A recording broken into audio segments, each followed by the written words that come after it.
I'm Dave, welcome to Dave Takes It On. It's the news, 19th of January 2024, and we lead with Chicago. Tesla's queuing up, dead. Okay, now, I did make a video about this on the 3rd of December. Whoa, hang on, before you shout, how could I possibly make a video on the 3rd of December about something that didn't happen until the 15th or 16th of January 2024? Let me explain, because I did.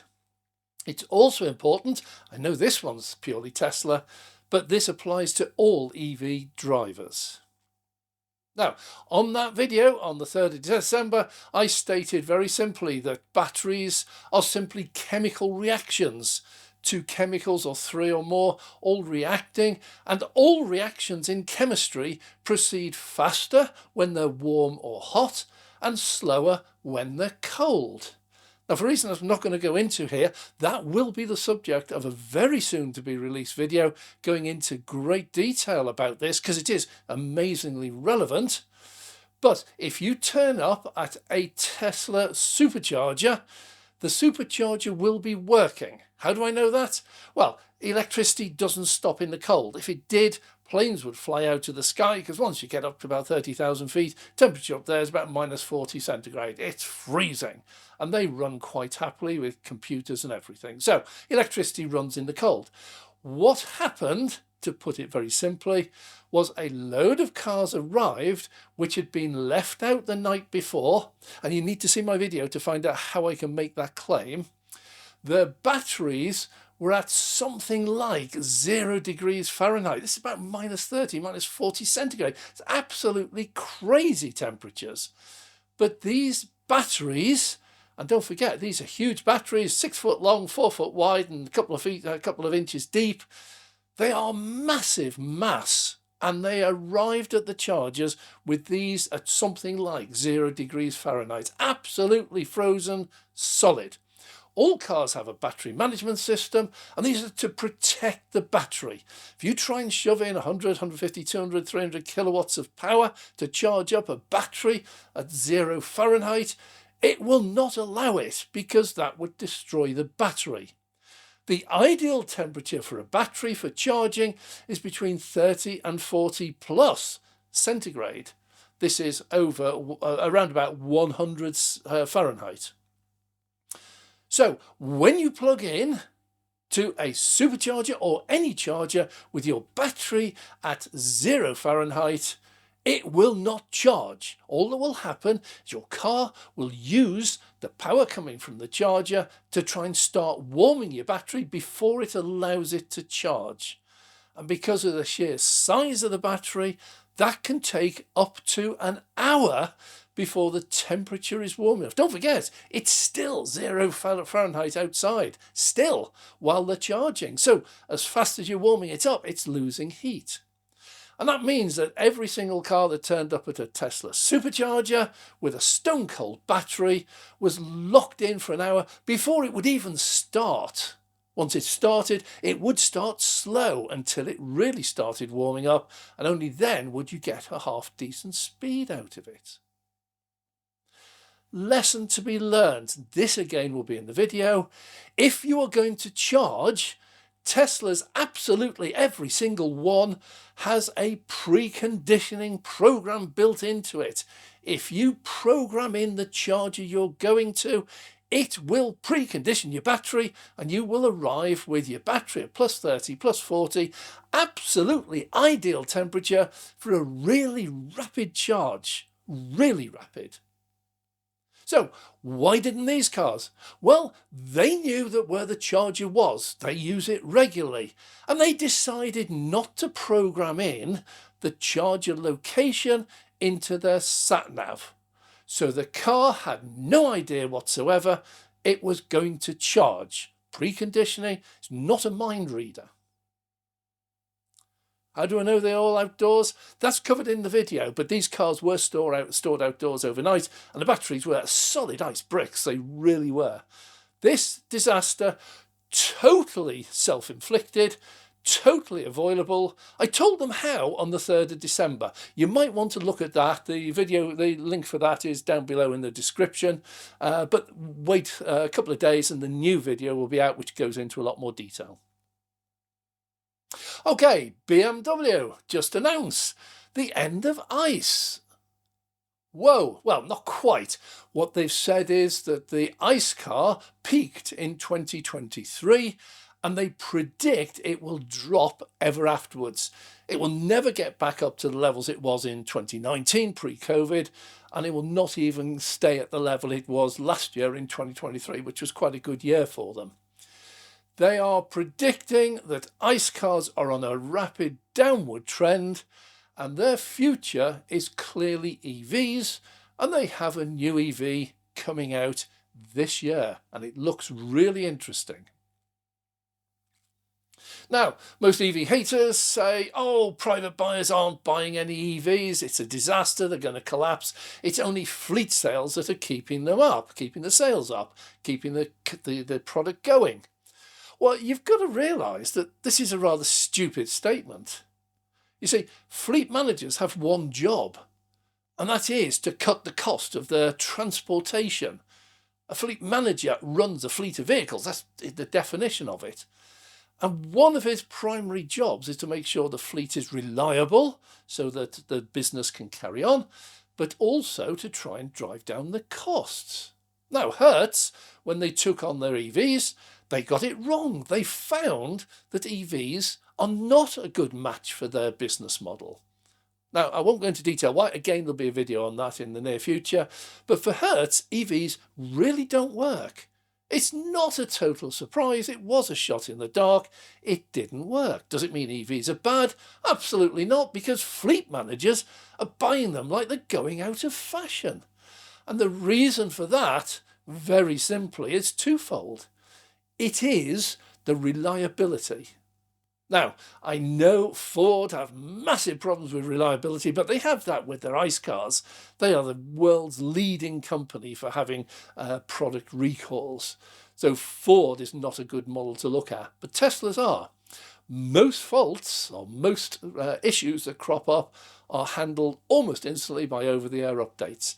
And the fleet managers know this. If you've got a car off the road or a van off the road for a day while it's being serviced or repaired, it's lost time, it's costing money. So fleet managers are finding that EVs are ideal, whether that's for reps on the road or whether that's for vans and lorries and ultimately the big lorries. So it's not a disaster when you see private sales drop.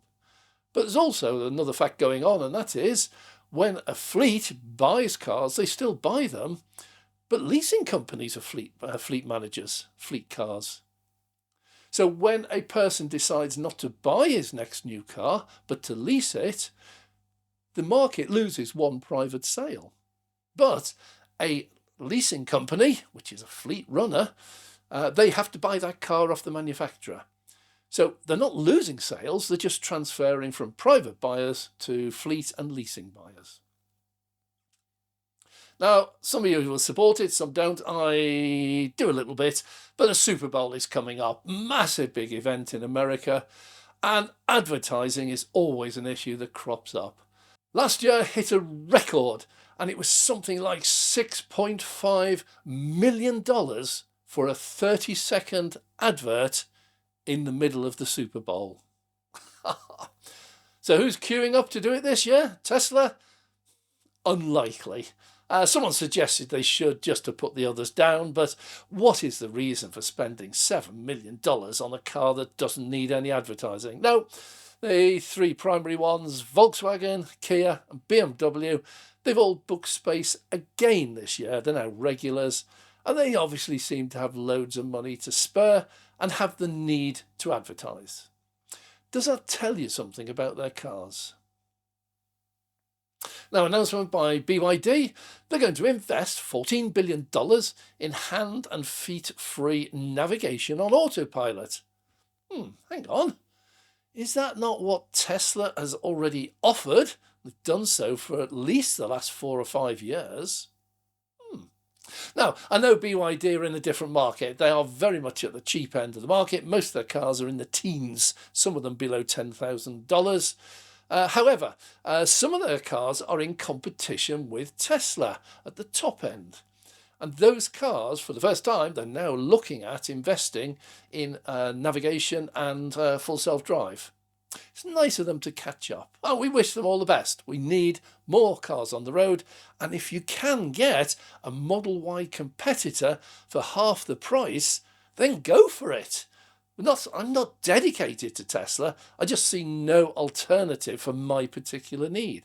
I would like to have a choice of several different manufacturers and more than half a dozen or a dozen different models. Unfortunately, I don't. Well, autonomous driving and full self-driving tests are being set up throughout China. There are over 200 test areas being set up in and around Beijing. Now, obviously, Tesla's over there, but also the leader in the field is XPeng. They're a massive company over there. They're going to be appearing here in bigger and bigger numbers. Unfortunately, XPeng still use LiDAR, ultrasonics and sonar, radar, whatever it is, everything, as well as cameras. And the trouble with that is you do have to pre-map your journeys. And that is always going to be a big restriction. However, any form of self-driving, it's all a learning curve. Well, big news announced, and I got a video out just in time. Sainsburys have announced they're launching Smart Charge. This is the supermarket stores featuring ultra-rapid EV chargers. Now, these chargers are great. They come from Kenn Power. They are decent size. They're used around about 150, some of them 175. So why is it so important? Because, who is it? Morrison's fitted 300 kilowatt chargers a while ago. I featured that on one of the pricing programs. So why is this big deal? Well, it's just the scale. You see, Sainsbury have over 1,400 stores. Now, of those, probably about half of them, 600 or so, are superstores and 600 or so are mini stores.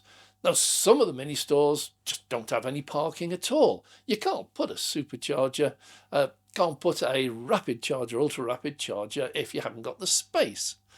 But even the mini stores normally have a space for one or two, but certainly the big stores, and they've got over 600 of them, the superstores, they have massive amounts of space, and I'm already receiving photographs of Sainsbury's car parks with 8 Kenn Power chargers in. Now, just work that out. Tesla have 1,100 chargers throughout the country. Not locations, it's about 120, 130 locations, but they've got 1,100 actual chargers. Sainsbury's have over 600 superstores. So if they just install 2 chargers at each location, then that will be more than Tesla already has. This is huge. But if they do, and they are already, install 8 or more at the superstores, they could be adding 4,000 or 5,000 chargers, ultra-rapid chargers, to the market. That's 4 times what Tesla have. Now, big question. This is huge for the EV charging industry. Now, I know I've got a local Sainsbury. I'll never use it. I've got home charging. When I go on a journey, the last thing I'll do is charge up when I'm setting off, because I charge up overnight and I usually set off with 70 or 80% of the battery charged at home. And some other people who charge at home will never use one. And when you're out on the road, some people will not choose to come off a motorway to go and try and find the nearest Sainsbury. However, if you're not able to charge at home, and if you do a weekly shop at Sainsbury's, wow, park your car, and with a 150 kilowatt charger, the vast majority of cars on the road today, EVs, will charge fully, up to 100% if you want it, within 40 or 50 minutes. In other words, it will charge faster than you can shop. And for that reason, these are incredible. Well, still sticking with chargers, I was driving down to Wolverhampton yesterday and I saw at Keele that the supercharger was temporarily unavailable. And that always arouses my interest because it normally only means one thing. And I was right. So, although I was looking for a charge at the time, and although I knew it was not available, I went in there. And yes, Up until recently, I did a video on Keele as a location that showed the chargers there. Keele had 4 V2 chargers. Now, V2, for the people who don't know, these are shared power. They supply 150 kilowatts to 2 chargers. So if the chargers are busy, and when you've only got 4, they're always busy, you are only going to be getting 75 kilowatts average per charger. And that means that most Teslas, which are capable of up to 250 kilowatt charging, are going to be there for simply ages. So put in a V4, V4s have 250 kilowatts dedicated power. That means when you plug into a V4, you can get up to 250 kilowatts. So now, if you use your sat-nav, go back to Chicago, if you use your sat-nav and program in the charger, your car will precondition on the way there, even in the summer.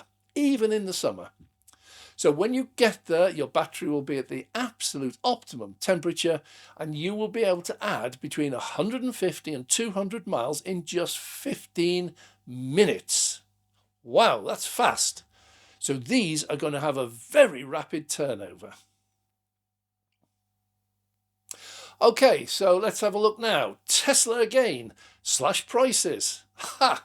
Again, EV haters. This is a sign there's a desperation. They've got to slash prices to sell. No, it's a different philosophy and a different strategy. Ford very recently have decided to put their prices up. And it's a desperate attempt to try to maintain high profit margins and therefore high profits in a dying industry.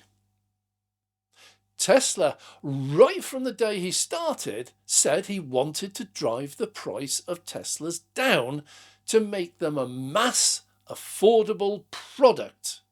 Now, for anyone out there who buys a Tesla and pays whatever price it is at the time, and then finds out 3 weeks later that he's slashed the price by 10%, and your car is worth 10% less, he did warn you. He warned me. He warned everyone. His intention, his aim as a company is to drive down the price of EVs to make them affordable, in fact, cheaper than the alternative ICE cars. Don't act shocked. Don't go up, hands up in horror. This is exactly what he said he was going to do.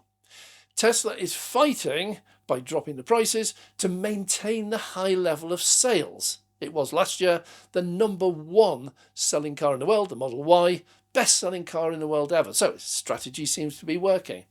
And he does that just by cutting prices. If there's a slowdown in sales, he cuts the price. If you take away a subsidy from the government, he drops the price to compensate. This is what he does. So if you want to buy a car that's going to hold a high value for the long time into the future, you might not want to look at Tesla. You might not want to look at any of the others because, well, I won't go into that now. But this is happening. There's a dropping price in the batteries, dropping price in materials. They're heading up into much faster mass production. It all points towards prices coming down. So if you buy a Tesla, just be ready. It's going to drop in price. Now, we saw a video of Optimus robot built by Tesla, designed and built by Tesla, folding clothes. Big deal. What's it all about? Well, it's actually far more important than most people will realise. Robots are usually quite stupid. If you look at most robotic machines, Ford and Stellantis and General Motors and Vauxhall, they all have robots now making cars. Not only EVs, they make ICE cars as well. An awful lot of the production line is robotic. They don't have 2 legs and 2 arms, but they are purely robotic. So a robot will feed in materials at one end. The robot in the factory will put them into place, align them, weld them, stick them together, whatever they're doing, bolt them together, and then shove them on to the next stage. So robots are already out there.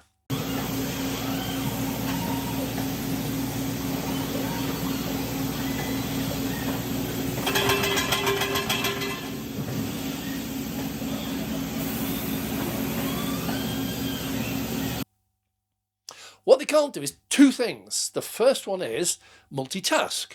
See, a robot that's designed to take various, 73 components in sheet steel from one supply line and weld them into a one-piece chassis at the other, that one can't take your dog for a walk or fold clothes. It is a one-purpose robot. And they do save huge amount of money, get rid of a huge amount of jobs. That's a different issue. But they're one task. Second thing they haven't been able to do up until now is really complicated, delicate tasks, such as picking up an egg. Now, it might sound silly, but this just really demonstrates the advancement in robotics. And it's not just Tesla. So, a robot now, it can actually fold clothes. It knows what to do. It's been taught. And this is now a game changer because the possibility now is endless. So first of all, a robot which has 2 arms and 2 legs and a head is ideally suited to the world. You see, everything in the world is set up for us humans. Everything. A robot that's bolted to the floor and taking sheet steel and making chassis is not ideally suited to working in a fast food place. So the Optimus robot is the bridge between the two, between the robots and the humans. It is humanoid, but it will be a robot. So it can be tasked to do anything at all that a human can do. And that's pretty much everything. And then a robot can work almost 24 hours a day. Some say it might need an hour off for charging. Why not just plug it in while it's working? So it can replace about 6 or 7 people throughout a year. Well, how do we get that? Well, if a normal shift is 8 hours, you need 3 people to work 24 hours a day in a factory, and that's 5 days a week. But on top of that, you now need another 3 people to work Saturday and Sunday, and good luck finding someone who will work 24 hours all day Saturday and Sunday. So anyhow, you now need at least 5 people. But then you have holidays and sickness and tea breaks and meetings and training and, oh, I don't know, load of other things that we do, chatting up people at the coffee machine. A robot doesn't do any of that. So it can realistically replace 6 or 7 people. That, if they're a sensible price, is a game changer. The news from General Motors, they've just announced they're abandoning Ultra Cruise. And they once advertised this as targeting 95% of the USA for self-driving, full self-driving. Today they've just announced that 95% is going to be reduced a little bit to, well, 0%. They're giving up on it. They can't get it working, and we've seen some disasters. Now, I do get viewers down in Australia, and when I look into the situation down there with EVs, it really surprised me, the total lack of chargers. They really are lagging way behind the rest of the world. Now, most of this, I believe, is because the early adopters of EVs, generally people who can charge at home, and in Australia, a lot of people have solar panels on the roof. And a good number of people have solar batteries as well. So, was the Australian government just relying on people to charge their own cars at home, not bother so much with rapid chargers at public charging sites? I don't know. But they've got loads of sun, loads of PV, so they've got the ideal environment for it. But it seems now that at last they're beginning to catch up, and ultra-rapid chargers are now being installed in greater numbers. Well, good luck. The market's there. You'll get there one day. That's winter time. Just how many cars have you seen with the engine ticking over? No one in it. It's outside, warming up. Fumes pouring out the exhaust. Yeah, I know some of it is steam, but it's still fumes anyhow. And I can look down a typical road and I can see 4, 5, 6 cars at any one time. Good news, if you have an EV, well, at least there's no exhaust emission. And the good news is you don't have to leave your keys in the car. I've got no idea how many cars are stolen while they're warming up outside. But I know when my wife leaves the car warming up outside, which I hate her doing, she asks me to keep a look out the window, make sure no one steals it. Because if your car is stolen when the keys are in it and it's running, guess what? Your insurance company won't pay at all. So there's all these cars pouring out fumes, all at risk of being stolen. Get an EV. sit at your breakfast table, eating your munchies and having your coffee, get your phone out, turn on the preheat, the cabin preheat, and the battery preheat, of course, and your car will be nice and toasty by the time you get out there. No emissions. Now, as I predicted, there are going to be some layoffs. Stellantis are leading the field at the moment in 2024. The Fiat 500e, they're laying off loads of factory workers. Now, I find this an absolute shame, but totally unsurprising. You see, when I had my meet-up at the motorway services, one of the drivers there, he had a Fiat 500e, so I got a really close look at it. It's a really nice little car. It's absolutely brilliant, beautiful colour. Everything's good about it. Unfortunately, if you buy a petrol one, they're £15,000. If you buy the EV, they're £27,000. How many did they actually expect, realistically, to sell? That is almost twice the price for having the privilege of having a battery and electric motor in it. I really don't understand the mentality of the motor manufacturers like Stellantis, Ford, General Motors, Vauxhall. Vauxhall do the same. Their Corsa, petrol, down about 14,000. Their EV, 28,000, 29,000. What did they expect? So really sorry to hear it, and it's not desperately good news for the EV market. However, it is teaching the legacy auto a lesson. You can't sell the same thing at twice the price just by shoving a battery in it. Never will work. Your initial buyers, these will buy anything at any price, they're all long since gone. You're finding out now that there's no one left to buy these cars. It's a huge shame. I like the little Fiat 500e. It was a really nice car. And at 16, 17, 18,000 pounds, it'll be a blinder of a seller. It'll be great. But at 27,000 pounds, it's pretty much finished. Now, in two countries in competition. Who's the first?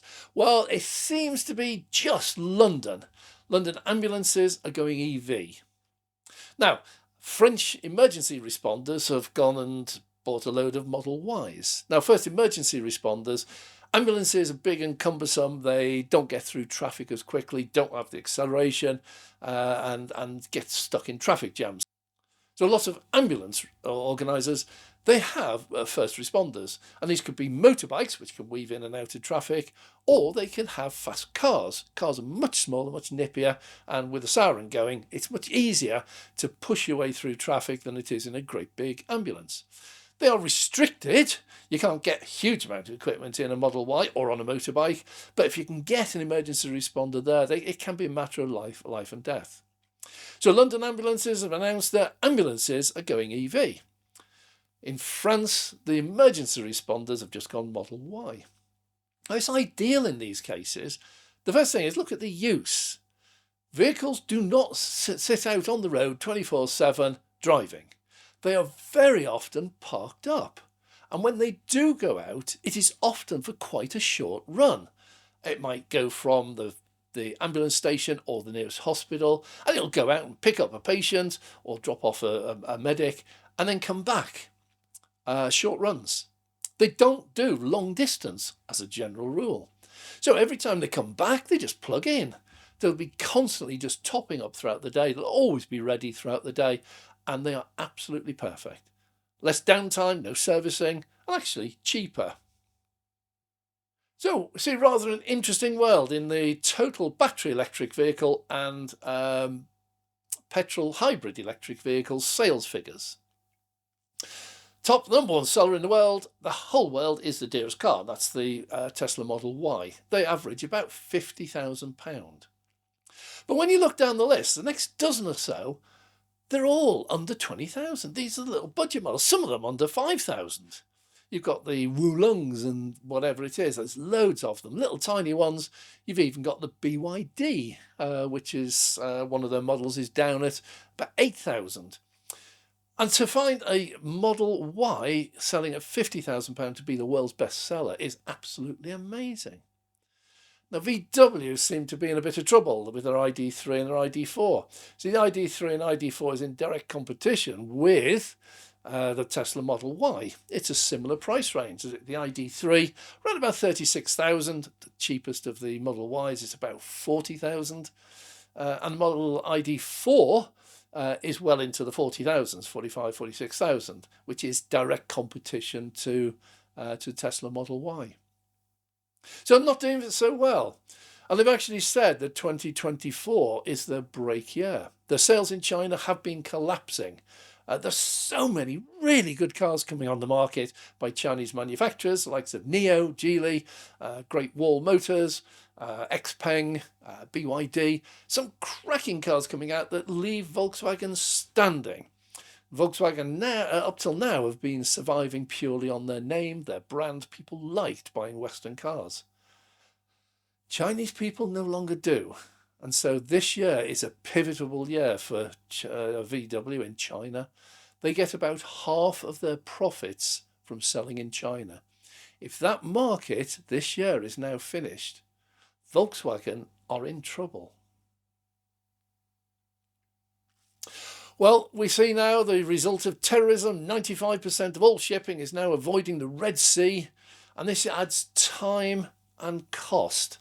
Time, the Red Sea is a shortcut, if you like, for anyone heading towards the west. Instead of having to go round the Cape of Good Hope, you can just simply nip through the Red Sea, the Suez Canal, and then across the Mediterranean. It's really quick and it's really cheap. Because of the terrorist activity there, we're now seeing that the ships can't afford to get insurance. Premium is just so high to go through the Red Sea. So they are diverting. I find it absolutely fascinating that we can track in real time and make this information publicly available, the route of every single ship on the oceans. Well, those that are legal and actually running their transponders so that we can track them. Just wonder how many ships are switching off the transponders and not letting us know where they are. But there's fascinating figures, just the number of ships that now have to take an extra week, maybe more, to go round the long route. Well, MFG, Motor Fuel Group, sees a huge growth in EV chargers, and they're now using exclusively Tesla V4 chargers. So we're now finding a bit of a trend. Tesla is emerging as a huge supplier of ultra-rapid chargers to anyone who wants one. They are famous for power and reliability, and for operation. They are by far the best looking charger on the market. Is Tesla setting up to take over the entire EV charger market? It wouldn't surprise me. Huge market. It's just another product to them. They make it themselves. They design it. They make it. And unlike everyone else, Tesla only make one charger at a time. Mass production. So they get a really low cost, and the suggested figures are it's something like a quarter of the price to a third of the price that others charge for their EVs. So they could sweep up. Can they make enough? Well, Keele has just installed 4. Good luck to them. But my local charger, I'm told, is still awaiting the V4 chargers. Everything else is done, all the groundwork, everything, just awaiting the chargers. So, are other EV charging networks like MFG nicking all the chargers that should have gone to Tesla? I'll do some investigation and let you know. Well, thanks very much for watching. If you have enjoyed this video, please click the like button. And if you'd like to see more, please subscribe and click the notification bell so we can notify you next time we launch a video. And a massive thank you to all our Patreon supporters. It is your support that enables us to go out and make these videos for you. So thank you very much for your contribution. I'm Dave.